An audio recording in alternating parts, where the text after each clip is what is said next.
Just when you thought things might start improving in the cryptoverse, the unexpectedly unexpected has happened.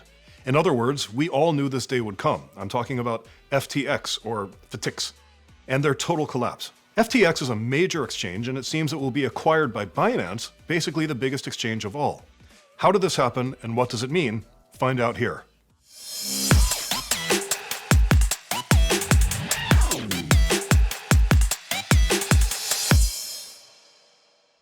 First of all, let's go over some of the history. Binance invested heavily in FTX when FTX, or FTX, was founded.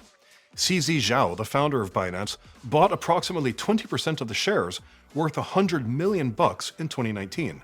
Sam Bankman-Fried, oh no, you can't make these names up, the founder of FTX, initially had a friendship with Zhao, but less than 2 years later that friendship went the way of the Dodo coin, the fictional crypto coin I just made up because the Dodo was extinct. Basically, FTX had grown too fast for Zhao's liking, and now he saw his own investment as a competitor. That's a really weird thing to happen if you really think about it. Imagine a father being jealous of his own son and hitting on the same woman in a creepy crypto club. The son later has a child with the woman, the child grows up, travels back in time, and later has a relationship that produces his own son. The father is the son of the son who is the father. How FTX up is that? Listen to this. In May 2021, FTX applied for a license in Gibraltar, and to do so, they had to provide information about their investors. Binance, one of these investors, or rather shareholders, refused to do so. FTX's lawyers and advisors wrote Binance nearly a couple dozen times, asking for the sources of Zhao's wealth. For money laundering reasons. The KYC principle. Eventually, Bankman-Fried got fed up with the wait and bought out Zhao's holding, which initially was $100 million, but he paid $2 billion for it. Not at all a bad return on investment, if you ask me. The whole deal was rather stealthy, which is ironic because that's how much a stealth bomber used to cost. $2 billion. That's 1/22nd of a Twitter, or a tweet, twat, whatever. Once the buyout was over, Gibraltar granted the license, and the $2 billion was largely paid for in FTX's own coin, FTT. To simplify this, Zhao invested dollars in FTX.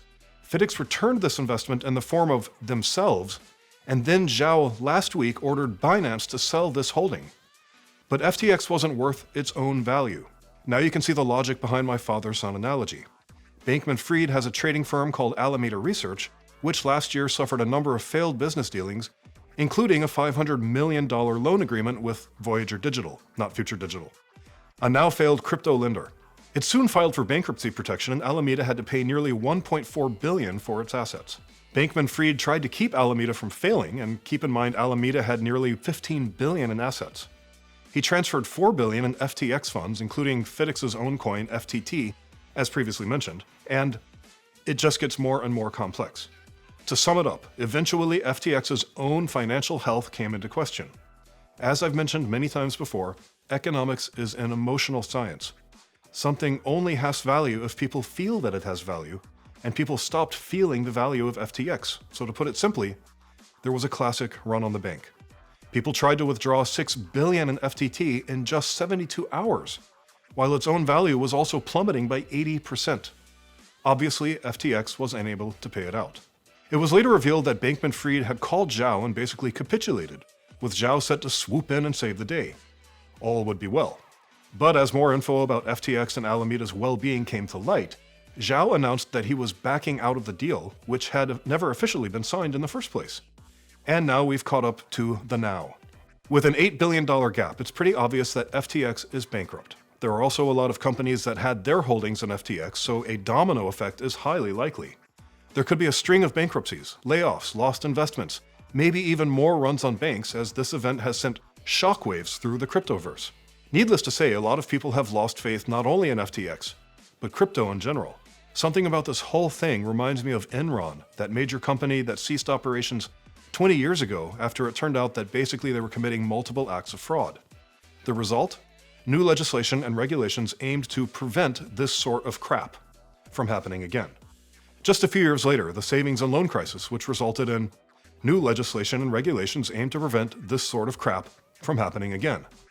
Just a few years later, FTX F-Up. Now, the FSB's guidelines and recommendations I've talked about in recent episodes don't sound like such a bad idea.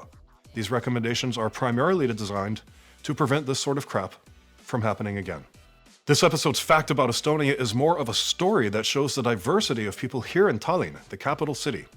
Estonia is not home just to Estonians, but there are also Russian speakers here and a number of other native speakers of other languages.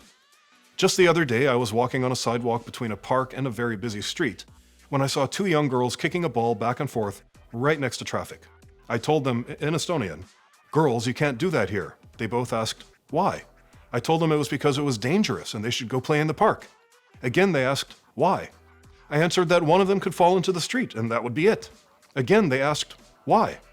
"Because if you get hit by a car, you're dead." "Why?" At that moment, a woman came running up and shouted at them in perfect American English, "Girls, don't play here, go play in the park." I told the woman that's exactly what I'd been trying to tell them. The woman replied, "Oh, they only know one word in Estonian."